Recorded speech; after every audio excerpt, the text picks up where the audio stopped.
The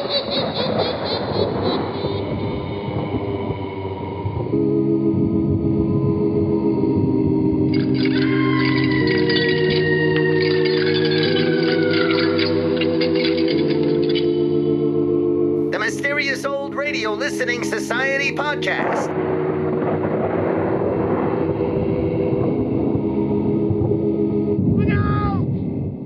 Welcome to the Mysterious Old Radio Listening Society, a podcast dedicated to suspense, crime, and horror stories from the golden age of radio. I'm Eric. I'm Tim. And I'm Joshua. We love mysterious old-time radio stories, but do they stand the test of time? That's what we're here to find out. Today, I chose an episode from Frontier Gentlemen, a Western radio series author and historian John Dunning called The Only Serious Rival to Gunsmoke. Frontier Gentlemen was created, written, and produced for CBS Radio by Anthony Ellis. Among his many credits, Ellis wrote and directed several of the podcast's favorite productions of Escape, enjoyed a 2-year stint as the director-producer on Suspense, and contributed some of Gunsmoke's most beloved episodes, including Kitty and Christmas Story, not to mention the inexplicably titled but expertly written Meshuggah, featured on episode 207 of this podcast. Frontier Gentlemen told the story of J.B. Kendall, a British journalist who roamed the western United States in search of human interest stories.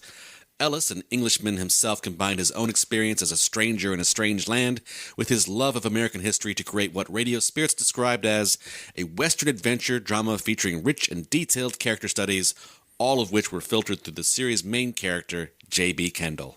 As a journalist, Kendall was dogged in his pursuit of a story, but also dignified and fair. His principles were more important to him than money or fame.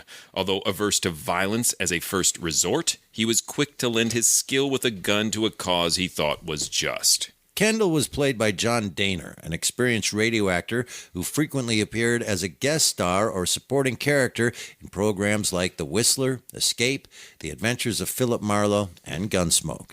Shortly after a stint as a leading man in Frontier Gentlemen, Daner was cast as Paladin in the radio version of Have Gun Will Travel. Outside of radio, Daner had a long and successful career in film and television, beginning as an animator on the 1940 Disney film Fantasia and ending with an appearance in the 1989 television miniseries War and Remembrance. Daner was joined on Frontier Gentlemen by a stellar supporting cast, including Harry Bartell, Lawrence Dobkin, Virginia Gregg, Stacey Harris, Joseph Kearns, Jack Christian, Jeanette Nolan, and Vic Perrin.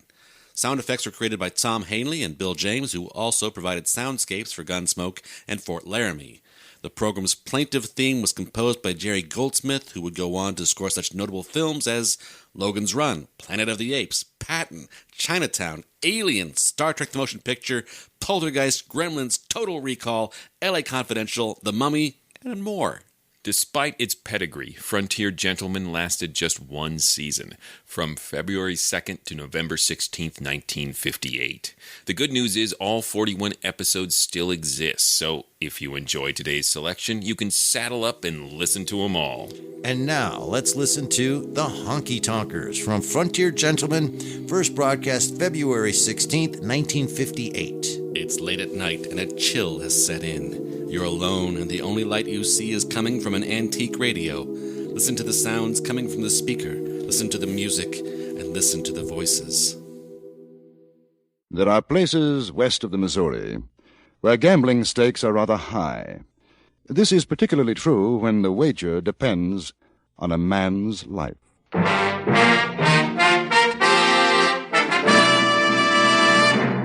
Frontier Gentlemen.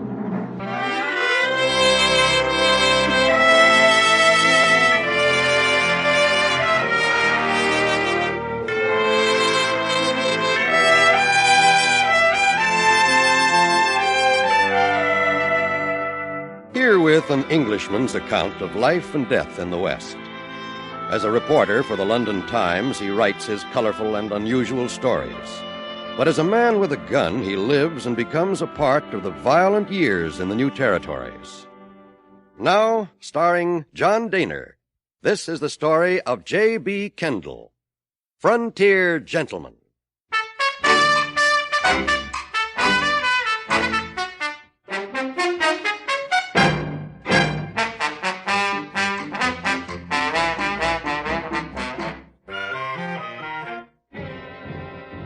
I had stayed in Montana Territory hoping for an interview with Sitting Bull or even Crazy Horse.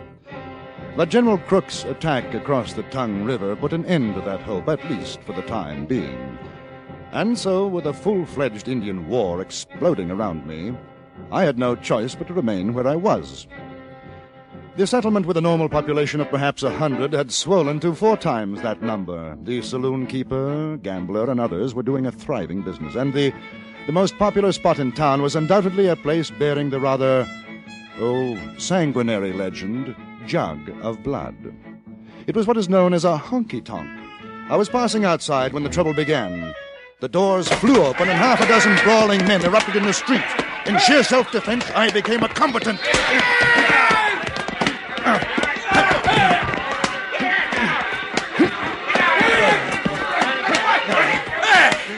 Whose side you are, you son of a gun? My dear fellow, I haven't the slightest idea. Yeah, he's a good fighter. Jolly good.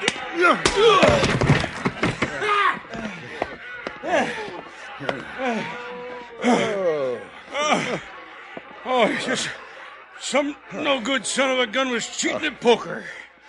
And no good son of a gun. Really? Yeah. One of those? How should I know? I wasn't playing. I just heard it all. Yeah. You know, if there's anything I hate, it's no good cheating son of a gun. Yes. Bad form. I don't blame you. Hey, Well, what's your hurry? now, if you'll pardon me. Hey, come on in and have a drink. No, I don't think so. Thank you. Oh, come on. There's mighty pretty little gals in there. You know, Jake Hyler hired them all the way out from back east. They was on their way up to Virginia City.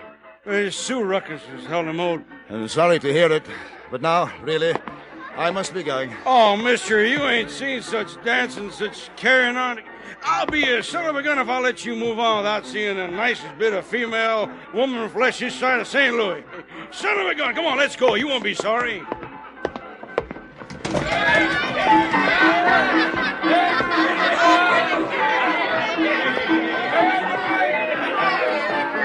There's a table over there. Right. Come on, get it.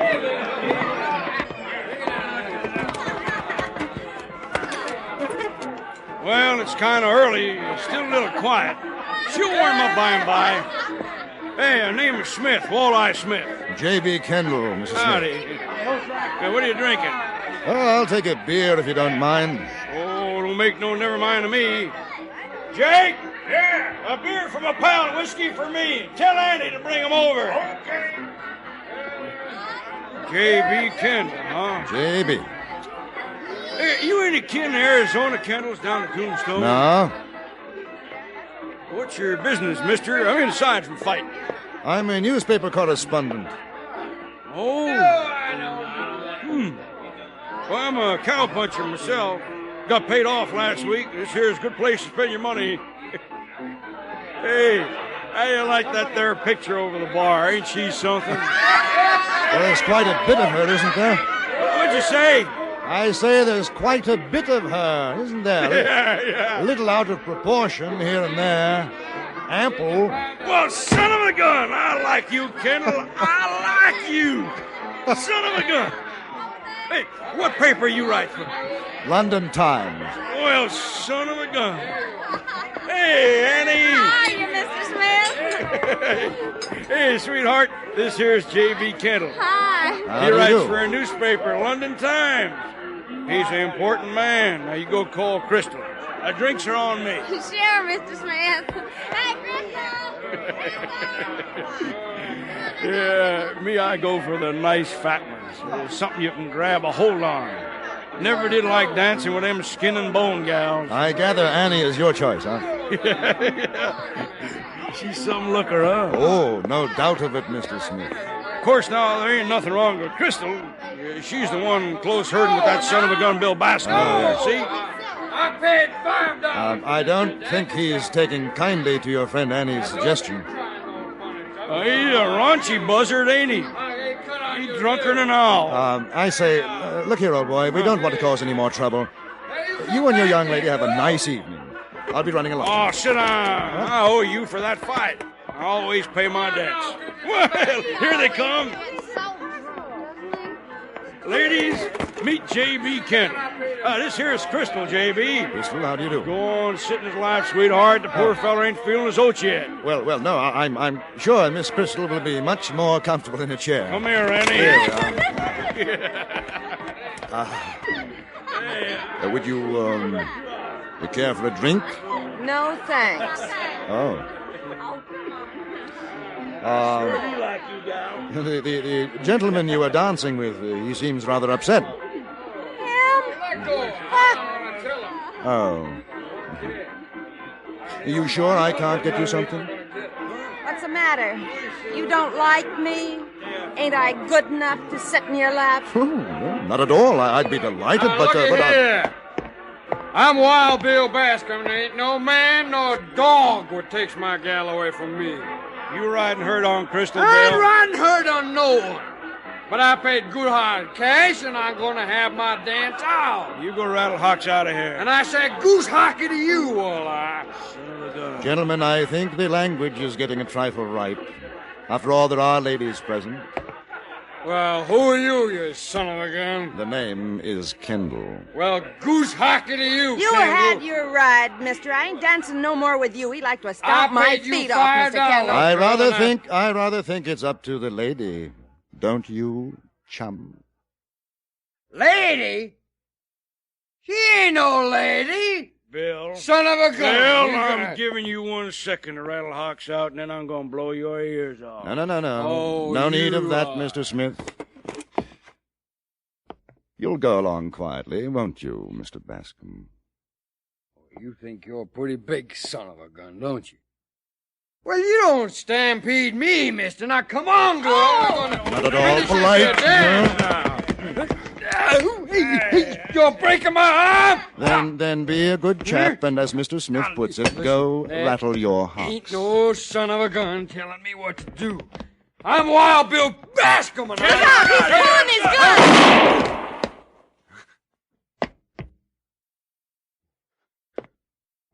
Son of a gun. You killed me. What's he mean you killed him? He shot himself. You didn't even draw on him.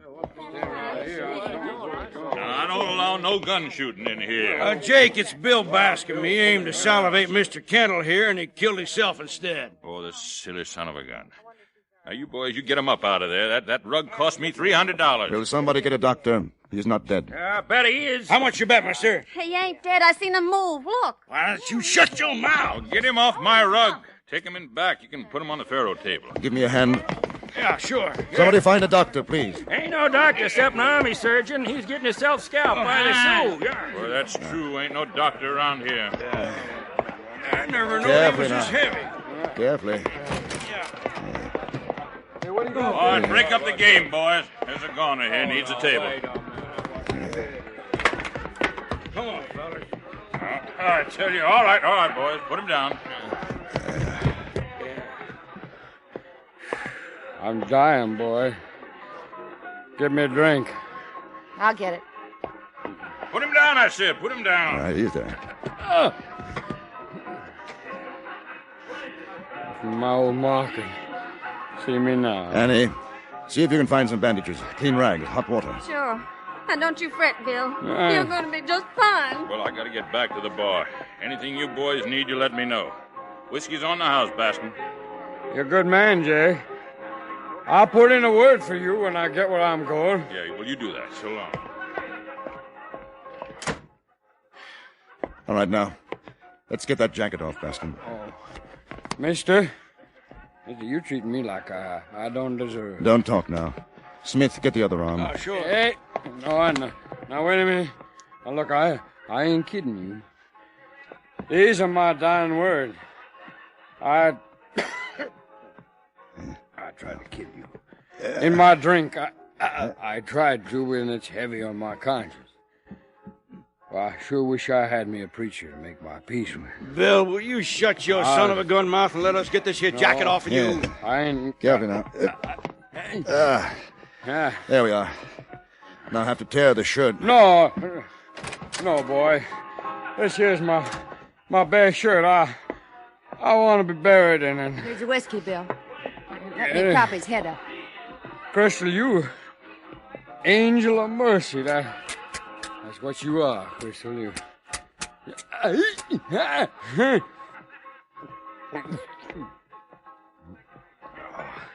Crystal girl, I'm asking your forgiveness, sweetheart.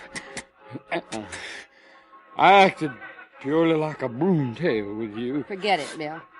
You finish your drink. Does look mean, don't it, Mr. Kemp? Smith, come over here. Sit up right there. Just hold it still.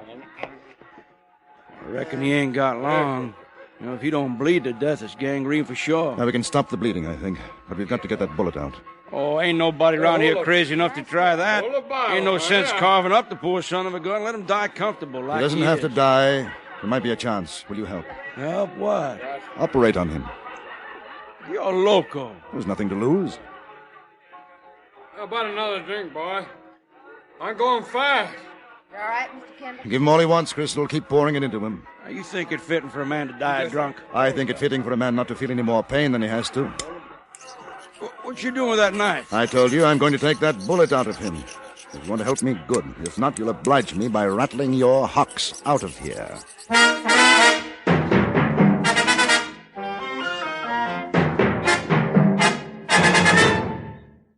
In a moment, we return to Frontier Gentlemen. Poor Jack Benny. The gang arranges a surprise party for him on his birthday. But the surprise backfires in a hilarious way today on CBS Radio's Jack Benny program. Never mind the greeting cards. Forget about buying him a present. Just be sure to join us on most of these same stations later on today when everybody has a good time at Jack Benny's birthday party, except Jack himself. And now we return you to Anthony Ellis' production of Frontier Gentlemen.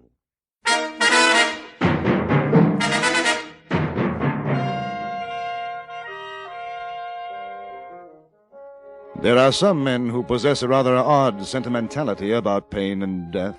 They don't hesitate to empty a gun into a living body. With clear and shining conscience, they do this deed. But for those same men to retrieve a life, to cut into flesh to do so, that is a different matter. Walleye Smith was of this type.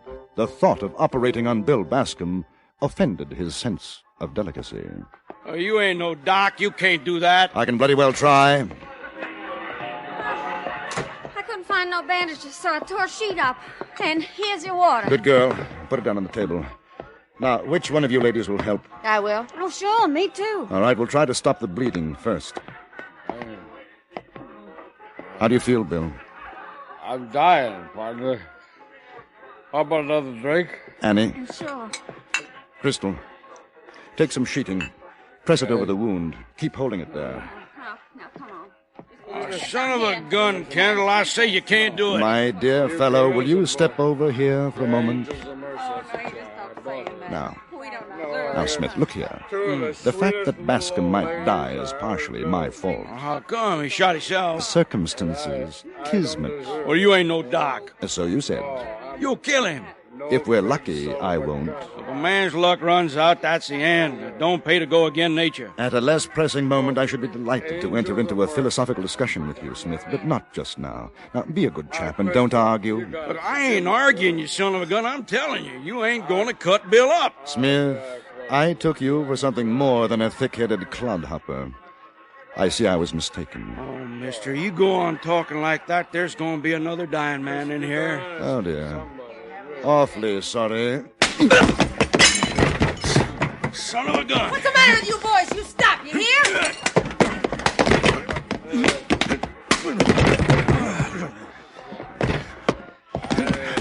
Now, Smith, clear out and stay out. Oh, son of a gun.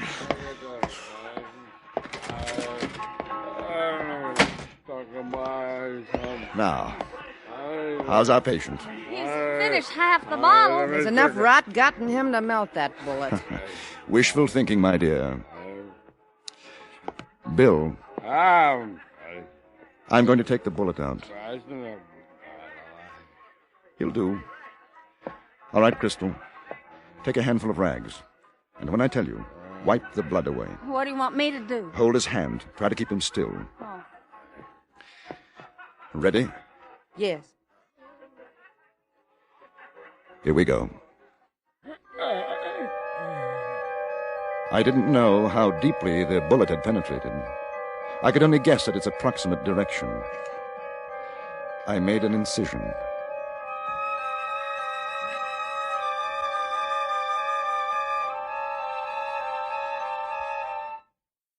Wipe.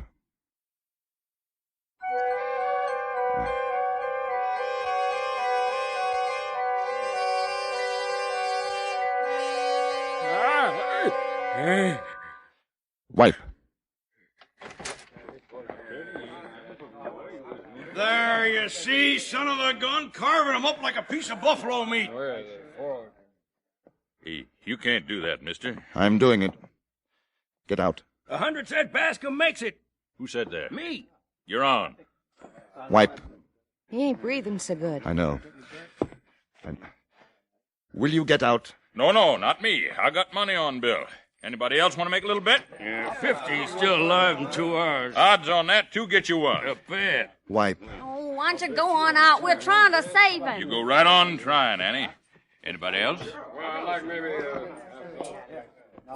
Kendall, what do you think? Has he got a chance? How the devil should I know? Sure is a mess, ain't he? Yeah, poor old Bill, he was a good man. Yeah, sure could top a horse. Jake, 200, he's still alive come 4 o'clock. It's midnight now. I'll take it. All right, now, Kendall, you son of a gun, you pull him through. You want a chance to win. Well, sure I do. Get these people out. All right, come on, Jake. Everybody, come on. No, I'm staying. I got a big investment in that boy. Very well. I'm finished. You stay here. I won't go on. Let him die. Let him die. All right. We'll wait outside. Now, Walleye, you stay. You give us a word every 5 minutes. Well, sure. Hold him down. Hold him. I got you, Billy boy. Rest easy. Easy. Now, please. Now, I can't find it. I can't find it. Give me a rag, Crystal. Here. Thank you. Look at the color of him. He's going. Annie, give him whiskey, quickly. Sure.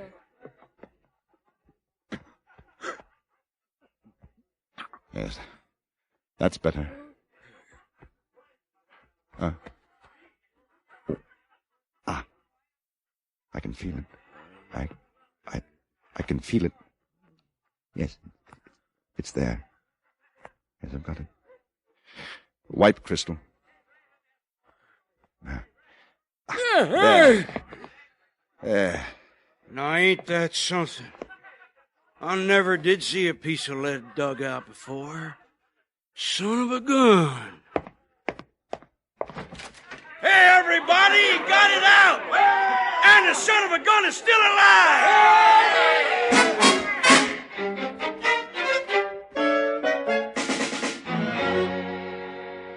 We bound up the wound, made him as comfortable as we could.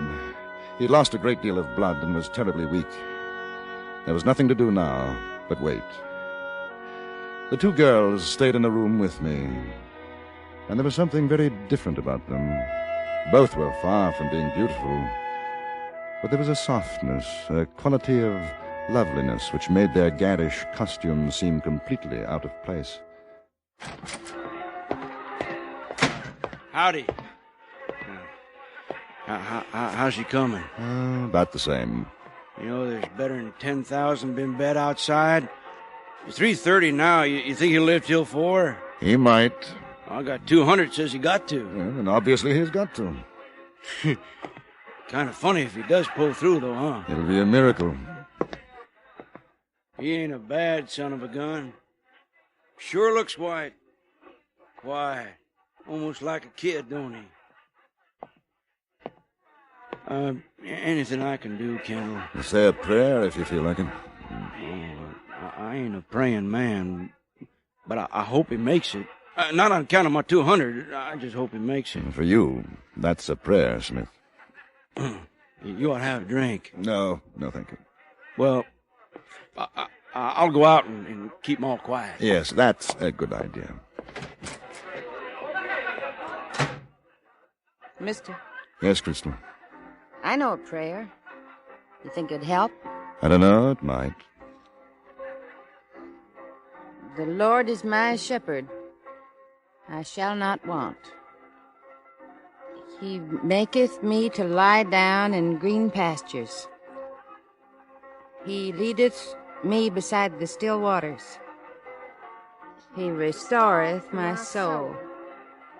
He leadeth me in the paths of righteousness for his name's sake. Yea, though I walk through the valley of the shadow of death, I will fear no evil. for thou art with me. Thy rod and thy staff. Bascom. Bascom. Bill?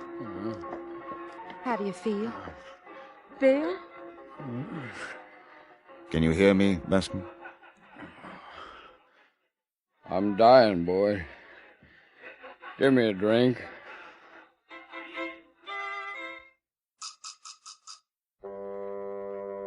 Wild Bill Bascom didn't die.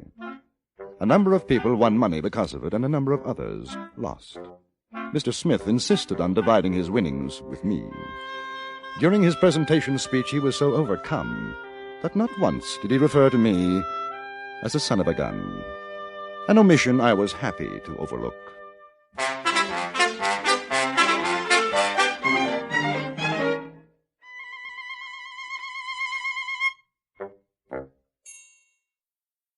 Frontier Gentleman was written, produced, and directed by Anthony Ellis and stars John Daner as J.B. Kendall. Featured in the cast were Jack Crucian, Stacey Harris, Virginia Gregg, Eve McVeigh, Barney Phillips, and Charles Seal. Music was composed and conducted by Jerry Goldsmith.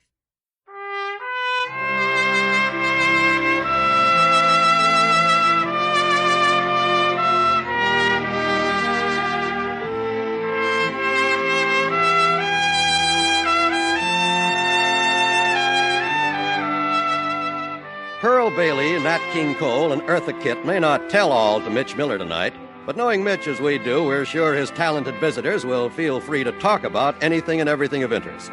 For an informal get-together with some of the brightest names in show business, hear The Mitch Miller Show every Sunday night on most of these same stations. Now stay tuned for the Ford Road Show, which follows immediately over most of these same stations. Join us again next week for another report from the Frontier Gentleman. John Wall speaking. This is the CBS Radio Network.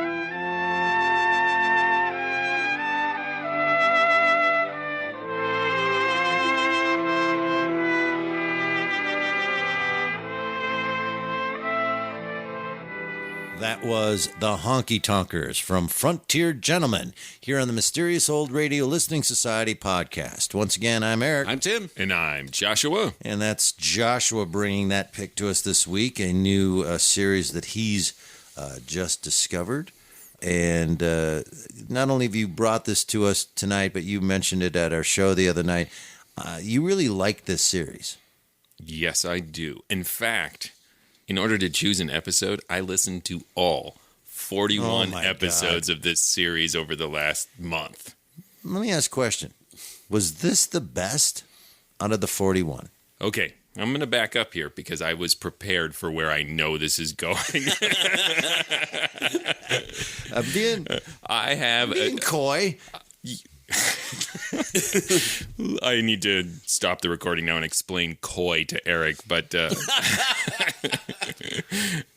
let's put a pin in that for now and say that it was incredibly difficult for me to pick an episode to bring to the podcast from this series. And I think the only other series that has caused me this much consternation in picking an episode was the one episode of Night Beat that we have listened to. And ironically, we'll be listening to another episode of Night Beat next week. Mm-hmm. And so I was thinking, like, why is this so hard? Because I love this series. And I had this sort of aha moment kind of about the podcast and why certain shows are hard to present here. And I think it is because this started out as a showcase for essentially anthology suspense and horror stories. And in that context, each episode you bring really lives and dies within that single episode. There are no recurring characters. There are no recurring locations. There is not a bigger, broader world-building picture to understand when you listen to an episode of suspense. However, when you get into shows like Night Beat, when you get into shows like Frontier Gentleman or Dragnet, as Eric, you did not like Dragnet at all when you first listened to it. You had to listen to a lot because, yes, you judge a single story by certain elements of it, and whether the narrative self-contained works or not, but you also evaluate it based on the recurring characters, what it adds to the series as a whole, what it tells you about the setting and the main character. And so it's really hard to just pick out a sliver of that and present it by itself. Right. And also with Nightbeat, I was like, I'm trying to find this episode that will hook Eric and Tim and please them, and that is the kiss of death every time you get in there. So I listened to all 41 episodes, and I said, screw it. I think Eric and Tim are probably going to hate the hell out of this episode, but I love it to death, and it is everything I love about Frontier Gentleman. It is not the best episode, but the best episodes of Frontier Gentleman require, I think, a certain amount of context with the series. Sure. So I started here. We're not ready for the best You yet. guys need to sit down and shut up, because I've got a whole podcast worth of things to say. All right, so we'll see you in about an hour. You just keep rambling then. I'll start with this. There are two definitions. One, coy means making a pretense of shyness or modesty that is intended to be alluring. So, yeah. But it also means a reluctance to give details, especially about something regarded as sensitive. It's also a goldfish. So I meant the second one, not the sex one. Oh, yeah, I knew you didn't mean the sex one. I've seen your sex koi. Also needs some work. That's how I got into the podcast when I was being coy. Nice goldfish.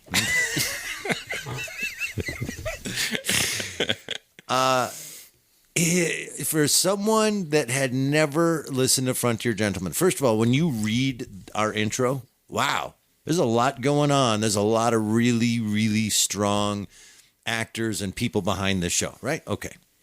For me to listen to that episode, this is what I walked away with. Wow, that was weird. That was so weird. But that was my walk away from listening to it, if I had to sum it up. That was super weird, listening to him, not really listening to him, but knowing he was just digging a bullet out of a guy.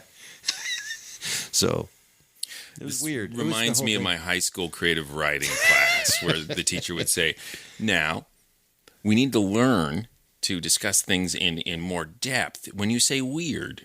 Right. It was weird. What's weird? The main point of this is there's a guy that gets shot and he's going to save him doing not even experimental, surgery for the first time in his life. And then people are gambling on it, right? It took a while to get to that castle. You know what I'm saying? So the opening part for me was, that's a lot of setup to get to here.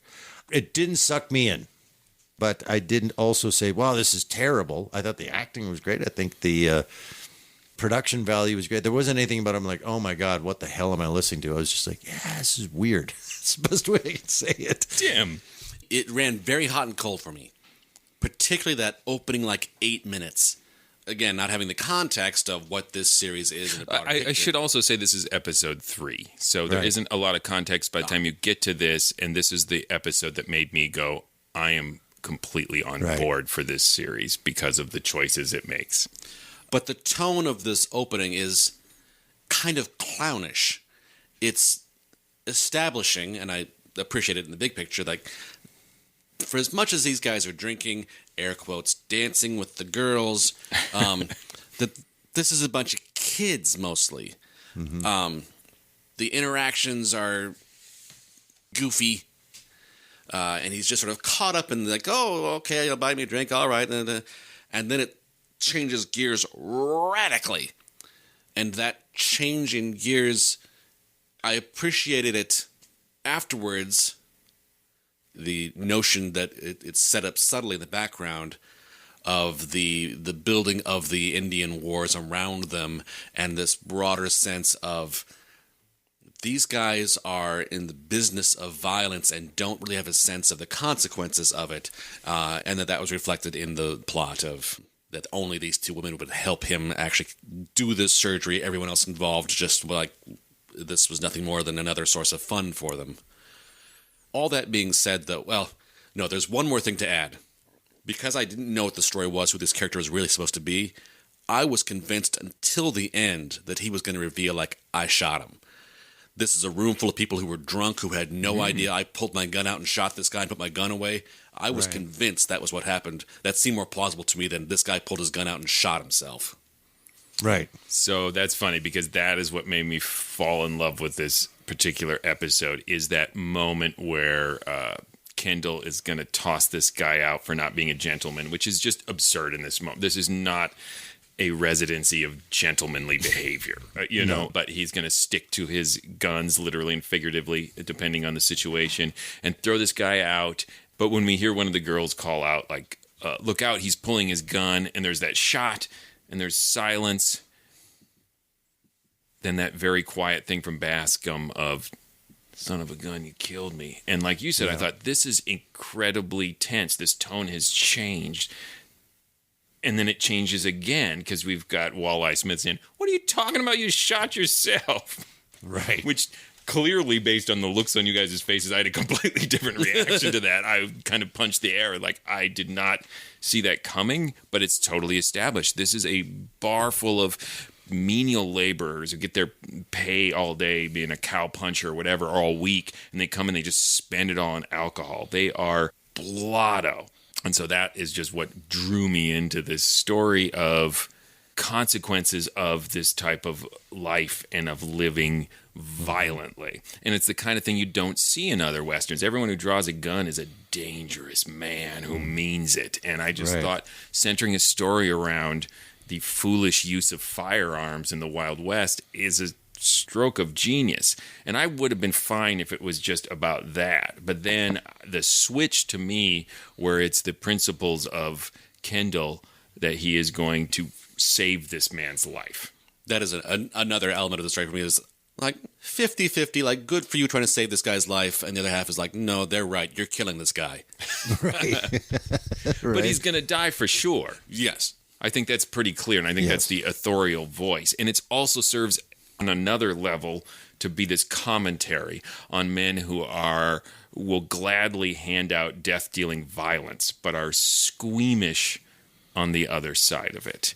When it comes to the consequences of their actions, they're like, well, that ain't natural, because that gets them out of it, right? Mm-hmm.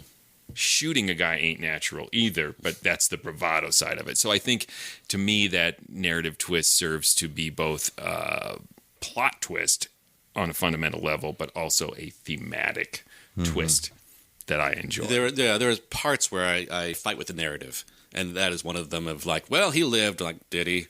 Did he live? You just don't buy it. Yes, I know consciously, like, yes, it is totally plausible that he went in, he got that bullet out, and patched that guy up, and he lived. But I'm also like, he died of sepsis a week later. I mean, oh, yeah. I think that's totally true. That's part of this story, is that he moves on. He lived long enough for all the bets to be settled. Right. Because that's the other twist I love, is that this sort of bravado needs to somehow find an outlet. They don't want Kendall to operate on him, and they're going to tell him it's unnatural. They're going to fight him until they suddenly realize they can redirect that energy into some other manly endeavor, betting on whether he's going to live or die. And I'm so alone, listeners.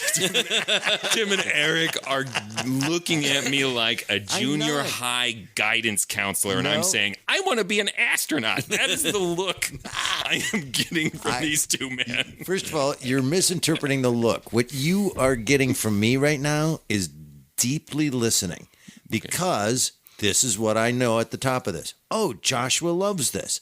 I was not taken in by it. I am desperate to find out why he loves this. The silence is just I'm enthralled. I will confess, too, that the opening 8 minutes are the main thing that sort of threw me off of this. All the things that I later, like, I appreciate this in retrospect, but part of it was the music, which I realized, like, this is very prestigious music, but it was like, this feels to me like Seven Brides for Seven Brothers. This thing. Talking about the theme music? Yes. Okay. And then it kicked into wacky bar fight and so that section, it establishes important things thematically, but the experience of listening to it was like, this is a largely insubstantial story. Then you may not like this series because, like Night Beat, it reminds me a lot of Night Beat. It's basically Night Beat instead of set in Chicago. It's the Wild West. And they are character studies. They're human interest stories. And in fact, there are some stories that are more like action or race against the clock.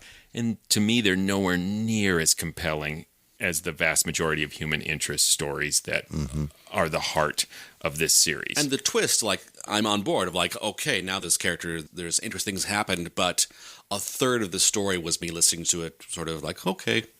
Some squishy sounds while he was digging for the bullet would have helped.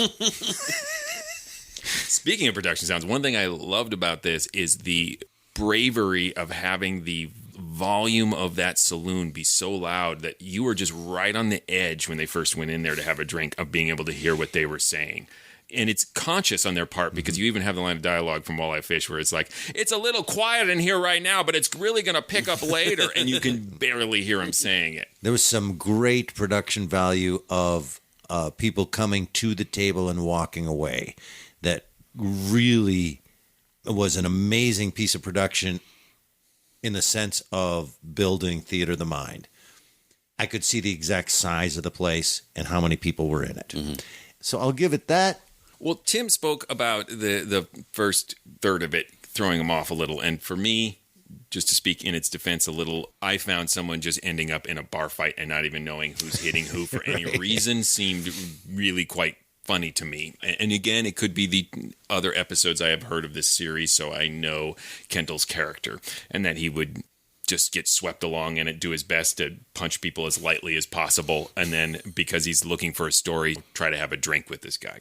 But the last piece I want to make sure we don't miss, and that I think is interesting about this, is the discussion of women at the top when they sit down in the bar, and Walleye Joe points out this picture above the bar, and Kendall talking about, well, she's a little ample for my taste. And it kind of seems like a throwaway joke, but I think it's actually somewhat significant by the time you thread this through to the very end, when the girls that he's been a little dismissive of, but also willing to be chivalrous to, but that's less about them and more about him as a man.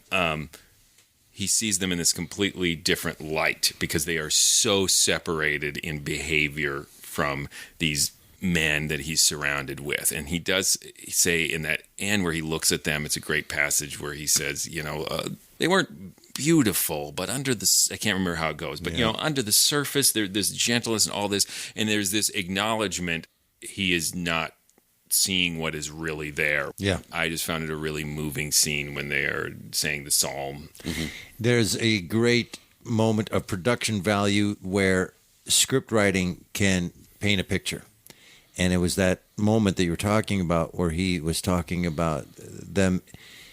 I didn't remember exactly how it was stated, but that in their costumes, in their garish costumes, and you realize, oh, right, they're in these giant feathered, tons of makeup. The implication is they're prostitutes, right? Of course, and they have become nurses here, and they're now praying over this guy who he's so drunk he shot himself. But when you get that description and you realize, oh, right, they're dressed like that, like clowns out of a circus almost, in here performing this act of mercy. And in that context of the line of dialogue that's being referred to, like, you can have imagined them in that same costume at the beginning of the scene, and it seemed perfectly in context of the scene. But then at the end, when you imagine that same costume, you see, like, that's a ridiculous costume they are forced to wear all the time. Right. On a lighter note, I enjoy all the Wild West slang in here. I was going to say, the language so saucy. What was the swear word? Bunny chuck? I can't remember. It was goose hockey? Goose hockey. Yes, that was the one that's getting a little blue, gentlemen. There are ladies present. And a lot of sons of guns. Yes. What did I just say? Bunny chunk? I think I just said bunny chunk. That's another episode, the Bunny Chunkers. It's an amazing episode of the series. I think we should bleep it every time that we say a bunch. Just people just to guess what you said. I'm going to start swearing with that. Bunny chunks. Thanks, Frontier Salesman. Or what was it? Gentlemen. Oh, for crying out loud. This is all kind of nice things. Bunny chunks. At least I didn't listen to 41 episodes to bring this. But the joke's on you guys, because I now have... I have about 10 episodes for sure that will be coming to this podcast, and, maybe I'll record them alone. Good. Are there any that have any ghosts in them or anything? No. Damn. So I will say this, based on my love and respect for you and the fact that you love it, I am going to give it another chance. And I will. No, I'm saying that, because as you said, I walked out of Dragnet the first time and said, was that just a half an hour of guys drinking coffee? Before I went, that was a half hour of guys drinking coffee. And, I think that really describes my feeling about Frontier Gentlemen well. Yeah. It's that thing where you go, is this what this is? This is what this is. Right. So, I mean, I don't mean to suggest that your responses are ridiculous, and I really thought this was exactly what your responses would be. But I would rather bring an episode that I really loved and get this response than an episode I really thought you guys would like and still get this response. Right. I also have to share that when you had told us we'd be listening to an episode of Frontier Gentlemen, in my head, it was going to be a half hour of... Oh, no, you first. No. Chippendale? No. Just I'm very, very polite. I'm like, let me get your chair for you. Yeah, the squirrels, Chippendale or chipmunks. Oh, I think the strippers. They're very polite. May I take this off for you, ma'am? I thought you meant the furniture. No, the cartoon, they're very polite. No. Oh, yes. Okay. I had to go back for that. I'm going to vote first, get it out of the way. Ahead. It didn't strike me as anything that I liked, but I can't wait to give it another try in another episode. But I thought the production value was great, and I'm starting to understand your attraction to it, like what it is that you're talking about. So it's interesting. I like it a lot better now after listening to you than I did when we started. But I still have this thing where that was weird. That's the difference between us, because I'm like, that was weird. Right. Well, we've had that happen a lot. Yeah. Yes, oftentimes an episode that I listen to that radically changes tone is exciting for me, of like, I didn't see that coming, that's not at all what I wanted. And for whatever reason, this one, the opening tone, it put me off a little bit of like, this is not what I was hoping this would be. And then when it did change, in the moment of listening to it, of like, okay, now I see what's so exciting about this. And then the punch it packs, I was still a little resentful of like, well, we should have started this the part of the show a little bit sooner. Yes. And when the whole thing was said and done, and I was thinking about it, there was lots of things that bubbled to the surface of like, that's really amazing. That part of the script is really cool. It's just, I need to be honest that in the moment of listening to it, that opening 8 minutes threw me. So I think it stands the test of time, definitely, because it's got some onion skin to it of things that you dig and dig and dig. Mm-hmm. But I'm with you, the getting to the castle part of it. It was slow to get there. I will tell you, there are no castles in Frontier Gentlemen. None at all. Wrong time period. So you might be disappointed. It takes its time. But obviously, I've already... so that I was adding the Sitting Bull and Crazy Horse in Montana, is that right? Yeah, that's probably fine. That's fine. I have not done the historical research to know how accurate this is, but it's not bad. There are some historical episodes in here in which he is literally just an observer. He barely interacts with it, and he just observes historical moments. Anyway, I'll stop talking about all 41 episodes of this series that I listened to. But yeah, I definitely think this stands the test of time for all the reasons I've already said. I would not argue that for the general old-time radio listening population that this is a classic you must listen to. To me, it is a classic of the series because I think it displays many of the attributes that make the series as a whole a classic. Right. It's kind of convoluted, I'm sorry, but it has that dark humor that is threaded throughout the series that I really like. Very eccentric characters. There is a willingness that might be a roadblock to Eric, but a willingness to tell small stories with small stakes, really personal stakes. There is this tension throughout between violence as a cause of injustice and then violence as a bulwark against injustice, and that tension there about when to use it and when not to, and that is here as well. And it just has that proximity between the ridiculous and the sublime, the profane and the divine, like the prostitutes praying over the drunk who shot himself, that I just think is beautiful. And John Dehner's voice, I could listen to him read a phone book. I love it. So I guess I have really established during the course of this podcast that I like Frontier Gentlemen. I want to throw in finally that at one point, true story, walking by a house in college, a fight poured out onto me and two friends. Like poured out of the house and literally fell on top of us, and we just joined in. I have literally been in that fight and just started swinging at people, and lasted about 20 minutes. And when it was done, a guy had me by the shirt, and our arms were cocked back, and he goes, "Wait a minute, who are you?" I said, I'm the Frontier Gentleman. I don't know. You're welcome. I was walking by. I was walking by, and I got hit. And he said, "Oh." And we ended up going inside that house and drinking beers with all of them for all night. Did someone shoot themselves and you dig out the bullet? Isn't that crazy? I love. He's like, "Well, this happened to me, but it's weird." So unbelievable. Not that part wasn't weird. I hate you right now.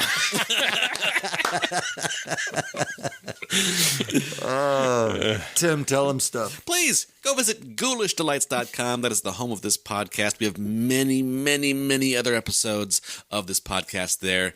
And if you go later in time, you'll probably find up to 41 episodes of Frontier Gentlemen.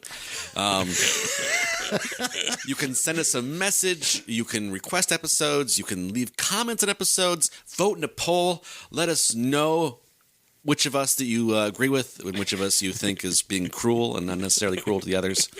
And you can link to our social media pages, our Threadless store to buy some swag, or to our Patreon page. Yes, go to patreon.com/themorals and support this podcast. I'm thinking of a whole new reward where I just talk about all 41 episodes of Frontier Gentlemen. Reward? Ad nauseum. Or punishment. If you donate enough, we will remove you from this list. So yeah, just you never know what's going to happen, whether you're going to be rewarded or punished. Just join patreon.com/themorals and support this podcast. If you'd like to see us performing live, we do audio theater, live stage recreations of classic old-time radio shows, and a lot of our own original work. You can find out where we're performing every month and what we're performing by going to ghoulishdelights.com or mysteriousOldRadioListeningSociety.com. There you can find out all that information and get a ticket and come see us live, or you can watch us online, and you can watch that online version whenever you want if you buy a ticket, so you don't have to be there the night of the performance. And speaking of Patreon, I never mention this when I do that part of it. You get those free, don't you, as a Patreon? So if you're a Patreon, you don't even need to do that. You just watch those shows later. So look at that. There's another perk to Patreon. That's at the $5,000 level, though, right? It pays for itself, ladies and gentlemen. What is coming up next? Next, we have a listener request. As I mentioned earlier, we'll be listening to an episode of Night Beat in honor of Father's Day. Not sure if it's going to happen before or after Father's Day, or maybe even in July, the month after Father's Day, whenever this is released in the general proximity of Father's Day. It's an episode entitled Expectant. You guessed it, Father. Until then. Look out! Ah, bunny.